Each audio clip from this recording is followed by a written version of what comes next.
I'd like us to take a look at the Central Bank of Nigeria. Of course, there were a number of developments in the Apex Bank. One of such as the exit of the central bank, the former central bank governor, Sanusi Lamido. How would you assess the policies of the CBN under Sanusi?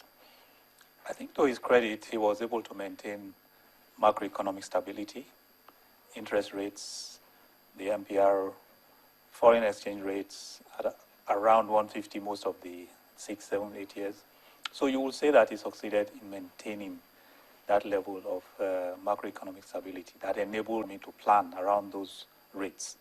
But most critics, especially those who are looking at development, feel that because of the fact that he was committed to doing that, he couldn't really stimulate growth and job creation the way you would have expected CBN to do if, for example, he decided to have, as we saw in America, a very large stimulus package, which a CBN had the capacity to do.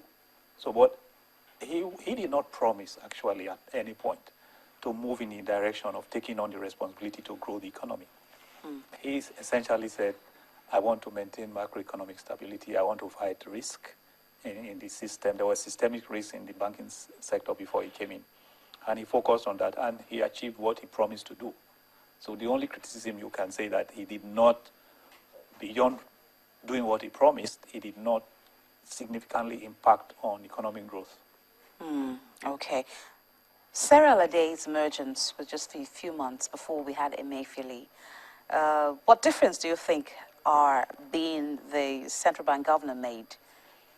During her period as acting governor, he essentially kept the boat steady on the steam and direction that Sanusi had. She was acting, and it was clear that a new governor was going to be appointed by June.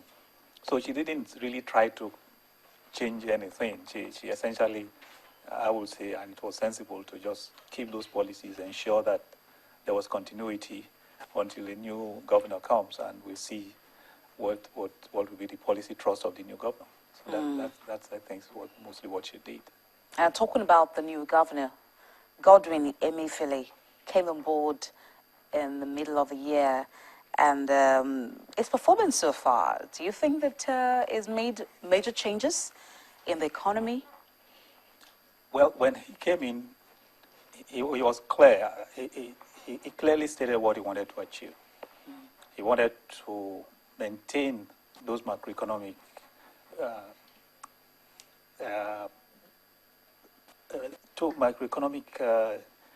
levels that were achieved by Sanusi, but grow the economy along with that. That was, at the time he made the promise, a tough act to achieve, to maintain macroeconomic stability, keep all the rates between a narrow band, keep the exchange rates between that narrow band, keep interest rates, and at the same time grow the economy. And a lot of people were wondering how he was going to do it. And at that time, no one expected the kind of fall in oil price that we saw. And we were hoping that he will be able to come with a package of policies that will both maintain the macroeconomic parameters that he promised to keep, and then find some ways to contribute, because he was committed at the beginning to growing the economy and fighting unemployment.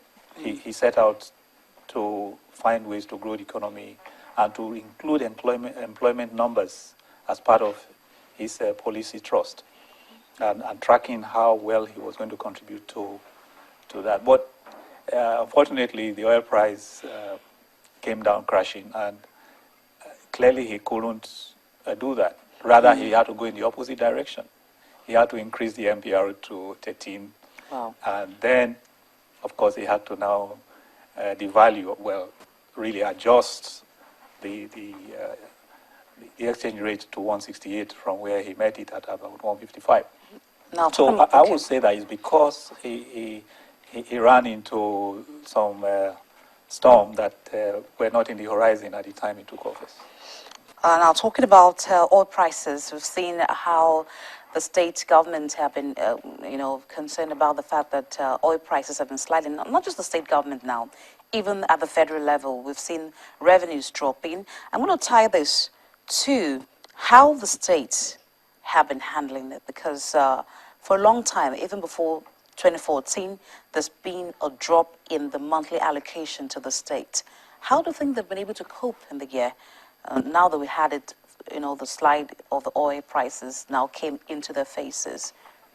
Well, for most of the states, clearly what has happened is that capital projects have had to suffer. Either they are not done at all, or they are now slowed down, and very, very few of them are being pursued. And in some cases, they are consistently owing their employees. So from state to state, you see arrears. Some states are 2 months arrears, some are 3 months arrears. They try to pay some salaries for some months and then reduce the number of arrears.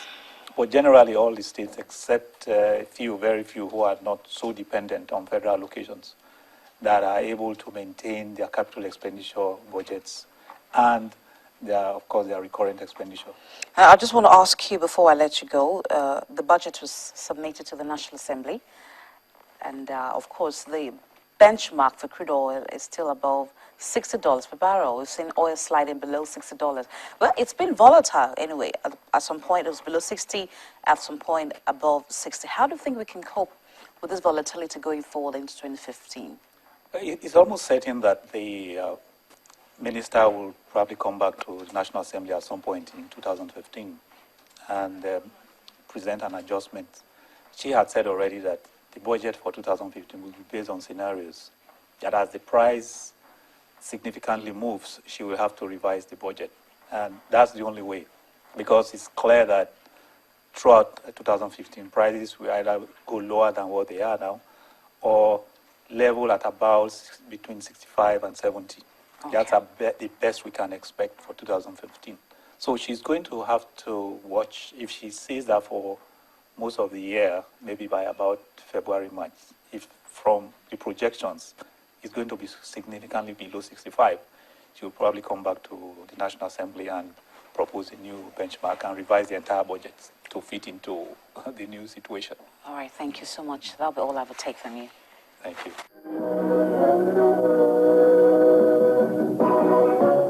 Welcome back. You're watching Business Incorporated here on Channels Television. It's time to check some business tips.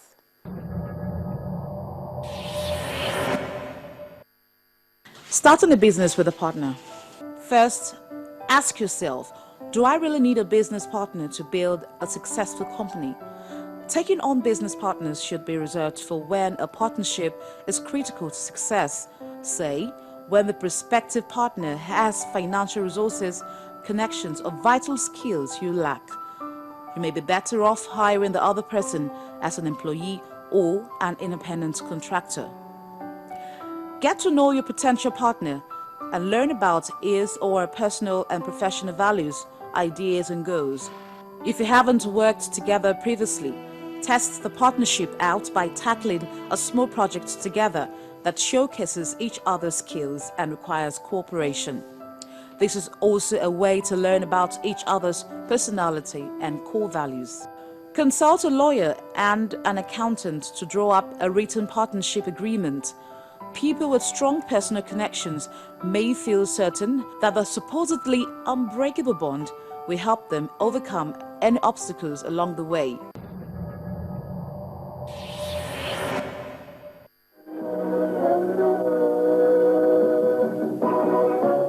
On that note, we've come to the end of the program. We'll be glad to hear from you. You can reach me on Twitter and on Business Incorporated at channelstv.com. Thank you for watching and have a happy holiday.